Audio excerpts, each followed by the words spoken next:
آخرکار وہی ہوا جس کا ڈر تھا۔ محبوب نگر ڈسٹرکٹ میں خونخوار جانور تیندوے نے مچایا اپنا قہر۔ بکریوں اور عام آدمیوں پر کیا حملہ، جس کے نتیجے میں 4 بکریاں ہلاک اور 3 لوگ ہوئے زخمی، جن میں ایک خاتون بھی ہے شامل۔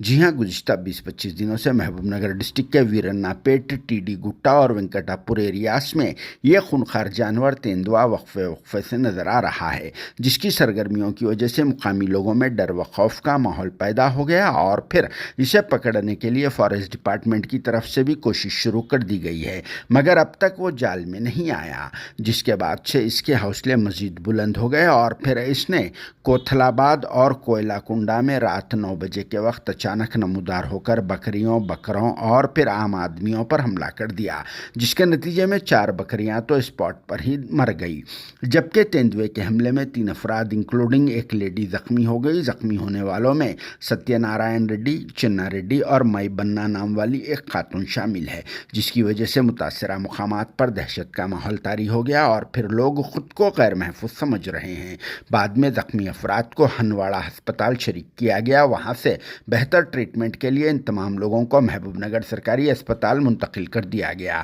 جہاں ان کی حالت بہتر بتائی جا رہی ہے، مگر یہ لوگ اس تیندوے کے حملے کی وجہ سے صدمے میں آ گئے اور اس واقعے کی اطلاع کے بعد محبوب نگر ڈسٹرکٹ سے وابستہ خاتون کلکٹر وائزندرا بوئی نے اسپتال پہنچ کر زخمی لوگوں کی عیادت کی اور ان سے بات چیت کرتے ہوئے واقعے کی تفصیلات کو معلوم کیا اور کہا کہ تیندوے کو پکڑنے کے لیے فارسٹ ڈپارٹمنٹ کی ٹیمیں چوکس ہے، مگر کچھ بھی ہو، اس خونخوار جانور تیندوے کی وجہ سے ڈسٹرکٹ لیول پر دہشت کا ماحول مچا ہوا ہے، جس کے باعث عام آدمیوں کے ساتھ ساتھ پولیس اور فارسٹ ڈپارٹمنٹ کے آفیسرز کی بھی نیندیں اڑ چکی ہے، کیونکہ یہ خونخوار جانور تیندوا اب تک پکڑا نہیں گیا اور وہ آزادی کے ساتھ گھوم رہا ہے، جسے کس طرح سے جال میں پھانسا جا سکتا ہے۔ کامنٹ باکس میں آپ لوگ اپنی رائے ضرور لکھ دینا، کیونکہ یہ معاملہ انسانی جانوں کی حفاظت کا ہے۔ Bureau report, RS news, Hyderabad.